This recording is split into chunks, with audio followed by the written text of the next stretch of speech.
जब गतिरोध होता है सदन में, पुरानी बात है, नई बात तो है नहीं, हमेशा होता है। आपने भी देखा है, उसके बाद हम लोग भी देखते रहे सदन में।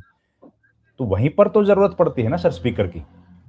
स्पीकर का काम वहीं आता है कि वो दोनों के बीच में गतिरोध को खत्म करें, हाउस को सुचारू ढंग से चलाएँ।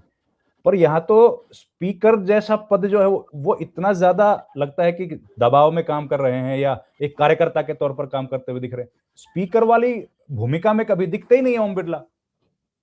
देखिए, जो सत्ता पक्ष विपक्ष के बीच में जो रिश्ता होता है वो तीन चीजों से डिफाइन होता है।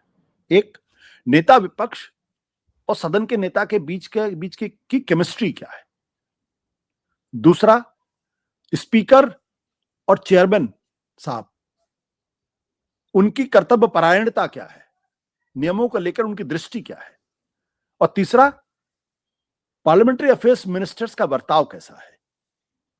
अगर leader of the house and leader of the house और लीडर ऑफ अपोजिशन, अगर इनके बीच में केमिस्ट्री होगी तो कभी यह स्थिति पैदा ही नहीं होगी, हो ही नहीं सकती, मान ही नहीं सकता मैं। और अगर स्पीकर और चेयरमैन साहब अगर ये निष्पक्ष होके सत्ता पक्ष विपक्ष को अगर ट्रीट करेंगे तो अविश्वास कभी पैदा नहीं होगा चेयर को लेके। और अगर पार्लियामेंट्री अफेयर्स मिनिस्टर अगर वो सरकार के स्पोक्सपर्सन की जगह सत्ता पक्ष विपक्ष के बीच में अगर कोऑर्डिनेटर की भूमिका में होंगे तो भी स्थिति पैदा नहीं होगी। आज की तारीख में अगर आप देखें तो leader of the house and leader of the opposition दोनों के बीच में एक अद्भुत किस्म की संवादहीनता, अकल्पनीय है। स्पीकर के पद पर बैठे हुए व्यक्ति और चेयरमैन के बैठे हुए व्यक्ति, बड़े दुख के साथ कहना पड़ता, हम पूरा सम्मान उस चेयर का करते हैं, लेकिन वो पार्टी के कार्यकर्ता से ऊपर नहीं उठ पाए हैं। ऐसा नहीं है कि इनके पहले के जो स्पीकर थे या चेयरमैन थे उनकी भूमिका बहुत पार्टी से उठकर होती थी, लेकिन एक मर्यादा की एक मर्यादाएं थी, मूल्य थे, एक शर्म था, एक लिहाज था। आज वो पूरी तरीके से खत्म है। आप 349 का उदाहरण देखते हुए आप लीडर ऑफ अपोजिशन को बोलने नहीं देंगे और उसी 349 के रहते हुए भारतीय जनता पार्टी के एक सांसद हिंदुस्तान के पूर्व प्रधानमंत्रियों के चरित्र का हनन करेंगे, ये कैसे संभव है।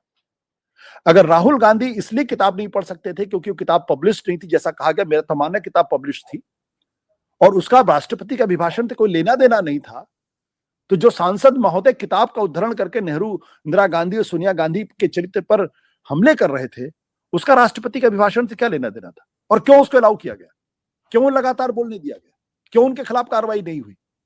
क्यों ना माना जाए कि ये शीर्ष के निर्देश पर सब हो रहा था। इसीलिए अभी तक भारतीय जनता पार्टी के शीर्ष और प्रवक्ताओं में से किसी ने उनकी निंदा नहीं की। वो उसके बाद बाकायदा प्रेस कॉन्फ्रेंस कर रहे हैं। तो क्यों बलराज मधोक उस किताब का जिक्र क्यों नहीं करेगा विपक्ष अगर करना चाहता है। दिल्ली के प्रेस क्लब में एक प्रेस कॉन्फ्रेंस हुई थी, मैं उसका जिक्र नहीं करना चाहता। एक बहुत बड़े नेता के ऊपर बहुत ही घटिया और बहुत ही भद्दे आरोप लगाए गए थे। फिर हम कहां तक जाएंगे, कहां तक बचेगा हमारा लोकतंत्र। तो ये अगर ये स्थिति आप होने देंगे तो कोई उम्मीद नहीं बचती मुझे। मैंने कहा कि तीनों की भूमिका इस वक्त संदिग्ध है। लीडर ऑफ अपोजिशन और लीडर ऑफ हाउस की भूमिका संदिग्ध है, स्पीकर और चेयरमैन की भूमिका संदिग्ध है, और पार्लियामेंट्री अफेयर्स मिनिस्टर की भूमिका संदिग्ध है। संदिग्ध इन द सेंस कि जिन मर्यादाओं का पालन होना चाहिए था वो मर्यादाएं, उस मर्यादाओं का पालन नहीं किया जा रहा, इसलिए यह स्थिति पैदा हो गई है और इसलिए संसद अब संसद नहीं लगती। बिल्कुल। तो लेकिन स्पीकर की जिम्मेदारी तो सबसे ही ज्यादा है सर। और आपने भी ये भी जिक्र किया कि पहले, ये बात सही है कि पहले भी थोड़ा बहुत पक्षपात स्पीकर्स करते रहे होंगे, लेकिन इतना खुल के तो अब हम लोग वो शब्द यूज नहीं कर सकते, लेकिन बेशर्मी जैसे शब्द भी लोग यूज करते हैं हम लोग तो वो नहीं कर सकते। लेकिन अब तो वो हालत हो गई है कि उस तरफ एक तरफ तो देखना ही नहीं है, और देखना है तो हिकारत की नजर से देखना है, उनको दबाने की नजर से देखना है, और दूसरी तरफ वो कुछ भी कहते रहे। इस तरह का तो नहीं देखा होगा सर। कभी नहीं देखा मैंने तो वो दिन भी देखा था जब सोमनाथ चटर्जी स्पीकर की कुर्सी पर थे और जब उनकी पार्टी ने न्यूक्लियर डील का विरोध किया तो उन्होंने पार्टी की लाइन मानने से इनकार कर दिया। उसके लिए उनको पार्टी से निकाला भी गया। हमने इस कुर्सी पर देखा जब शंकर दयाल शर्मा कुर्सी पर बैठे हुए थे और वो कांग्रेस पार्टी के थे और कांग्रेस हंगामा कर रही थी और उनके आंखों में आंसू थे। तो जिस कुर्सी पर शंकर दयाल शर्मा जैसे लोग बैठे थे, राधा कृष्णन जैसे लोग बैठे थे, जाकिर हुसैन साहब जैसे लोग बैठे हुए थे, जिस पर संगमा जैसे लोग थे, तो आप बिल्कुल सही कह रहे हैं कि उस कुर्सी पर बैठा हुआ व्यक्ति एक पार्टी का नुमाइंदा होता है। लेकिन जब आप उस कुर्सी पर बैठते हैं तो आप उस पार्टी के नहीं, आप देश के स्पीकर होते हैं, आप देश के चेयरमैन होते हैं, और उस पद की एक गरिमा होती है, एक मर्यादा होती है, क्योंकि इतिहास हर वक्त आपका आकलन कर रहा होता है, आपकी विवेचना कर रहा होता है। आज आप भले ही उस कुर्सी पर बैठ के गौरवान्वित महसूस कर सकते हैं, लेकिन जब इतिहास में आपके बारे में लिखा जाएगा तो फिर वो क्या लिखा जाएगा? इतिहास तो बहुत ही रूथलेस होता है। इतिहास किसी को बख्शता नहीं है, वो इतिहास किसी को छोड़ता नहीं। इतिहास ने गांधी, नेहरू और चर्चिल किसी को नहीं छोड़ा। बिल्कुल। वो बहुत रूथलेस तरीके से विवेचना करता है। तो हमारे जी जी प्लीज बोलिए सर, बोलिए। हाँ, नहीं, हो गया बात होगी। सांगमा साहब जैसे लोग तो वो तो सत्तारूढ़ साथ उन लोगों का, वो तो सत्तारूढ़ के पार्टी के भी नहीं थे। वाजपेयी साहब की तो सरकार जब बनी थी सर, तब तो वो दूसरी पार्टी के थे, तो भी उनके ऊपर इतने एलिगेशन लगे नहीं थे कि जितने अब आज लग रहे हैं। ओपोजिशन के समर्थित उम्मीदवार थे, वो स्पीकर साहब बन गए थे, उन पर तो इतने एलिगेशन लगे नहीं, लेकिन अब लग रहे हैं एलिगेशन, जितने ज्यादा लग रहे हैं। अब स्पीकर इस तरह व्यवहार कर रहे हैं कि कोई मर्यादा ही खत्म हो गई है। महिलाओं के बारे में इस तरह की बातें कही जा रही हैं। अब वो जो 3 महिलाएं क्या प्रधानमंत्री को डैमेज कर सकती थी, ये बातें सोचना ही अपने आप में, स्पीकर ये बातें बोले सर और उस पर कोई कार्रवाई भी ना हो। हमने तो नहीं देखा सर, हमने तो क्या देखा कर, आपने भी नहीं देखा होगा, किसी ने भी नहीं देखा। नहीं, हमने बिल्कुल नहीं देखा। देखिए क्या क्या हुआ है कि हमने संसद के अंदर बहुत ही अनुचित दृश्य देखे हैं, ऐसा नहीं कि नहीं देखे। जब गीता मुखर्जी के बारे में शरद यादव ने अद्भुत टिप्पणी की थी, बहुत ही खराब टिप्पणी की थी। आप देख लीजिए 2004 में जब मनमोहन सिंह अपना वोट ऑफ थैंक्स नहीं कर पाए थे, वो दृश्य देख लीजिए, मनमोहन सिंह के सामने कौन कौन लोग खड़े हुए और किस तरीके का दृश्य उपस्थित है। लेकिन वो चीजें संसद के अंदर तक ही रहती थी, बाहर निकल के सब चाय पीते थे, खाना खाते थे, गप मारते थे और फिर संसद के अंदर जाते थे, फिर वही। तो कलुष नहीं था, मतभेद थे, मनभेद नहीं थे। आज तो एक दूसरे को दुश्मन के भाव से देखा जाता। मैं तो हैरान हूं कि जिस पार्लियामेंट्री अफेयर्स मिनिस्टर की जिम्मेदारी है कि वो सत्ता पक्ष विपक्ष के बीच में कोऑर्डिनेट करे, उनकी भाषा तो संसदीय कार्य मंत्री की है ही नहीं। वो तो विपक्ष पर ऐसे हमले करते हैं कि आप सोच ही नहीं सकते, व्यक्तिगत हमले भी करते हैं।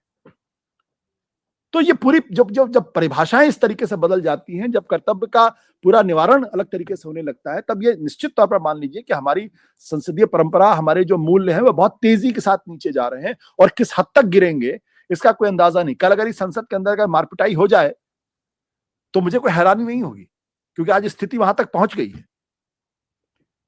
ये जब तेलंगाना बनाने के लिए सर आंदोलन कर रहे थे टीडीपी के लोग, और वो सब, टीडीपी तो खैर उसके यूनाइटेड आंध्रा के पक्ष में थी, तब सर वो पेपर स्प्रे, आपको याद होगा, पेपर स्प्रे चल गया था, तब भी इतना माहौल खराब नहीं हुआ था जितना अब हो गया है।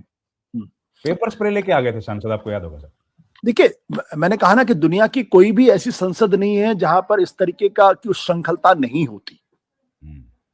हर संसद में आप देख लीजिए, आप कई बार तो ये देखते हैं कि संसद के अंदर मारपिटाई हो गई। आपने उत्तर प्रदेश का वो दृश्य देखा था जहां उठा उठा के माइक एक दूसरे को पीटा जा रहा था। लेकिन उस दृश्य के बाद भी मैं कह सकता था कि वहां एक दूसरे के प्रति शत्रुता का भाव नहीं था, वो स्पर ऑफ अ मोमेंट में हो जाता है कभी कभी, और हीटेड आर्गुमेंट्स होते हैं तो आप ऐसे शब्दों का इस्तेमाल कर देते हैं जो आप इस्तेमाल नहीं करना चाहते। मेरे साथ भी ऐसा कई बार हुआ, आपके साथ भी ऐसा हुआ होगा। लेकिन उसके बाद जब आपको रियलाइजेशन होता है आपसे गलती हो गई, तो आपको माफी मांगने का बड़प्पन भी होना चाहिए था। दिक्कत क्या हो गई है कि पिछले 10-12 सालों के अंदर सत्ता पक्ष विपक्ष दोनों के बीच में शत्रुता का भाव है। वो एक दूसरे को फूटी आंख देखना नहीं चाहते, एक दूसरे से बात करना नहीं चाहते, एक दूसरे को वो हमेशा बेइज्जत करना चाहते। ये जो हमारी संसदीय प्रणाली की संस्कृति में जो बदलाव आया है, इसकी वजह से सारी दिक्कतें पैदा। अब इसके लिए कौन जिम्मेदार है, ये मैं दर्शकों के ऊपर छोड़ देता हूं कि 2014 के पहले ये स्थिति क्यों नहीं थी। आप प्रधानमंत्री नरेंद्र मोदी, माफ करिएगा, प्रधानमंत्री मनमोहन सिंह पत्रकारों से रूबरू होते थे और वो कहते थे, history will be more kind to me. पत्रकारों के सवालों के जवाब दिए जाते थे। बिल्कुल सर। सुबह शाम हम लोग प्रधानमंत्री मनमोहन सिंह के बारे में उनके इस्तीफे मांगा करते थे, और न कभी आपकी कुर्सी पे न आपकी कभी नौकरी पे में खतरा हुआ, ना मेरी नौकरी में कभी खतरा हुआ। आज वो स्थिति नहीं है। तो ये क्यों गिरावट आई? आप लोग तो बड़े एडिटर थे, आप लोग का तो प्रधानमंत्री को एक्सेस था सर। हम जैसे छोटे रिपोर्टर जो पार्लियामेंट कवर करते थे, प्रधानमंत्री को गलियारे में रोक के सवाल पूछ लिया करते मनमोहन सिंह जी को, चलते आप सोचिए चलते आज आप कर सकते हैं क्या? उनसे बात कर लेते थे सर। वो हाँ, अगर ऐसे गैलरी में जा रहे हैं तो रोक के सर बात कर लिया करते, और कोई एसपीजी कोई मना नहीं करता था। हम्म, हम्म, अब तो सर सोच ही नहीं सकते आप। सवाल ही नहीं उठता।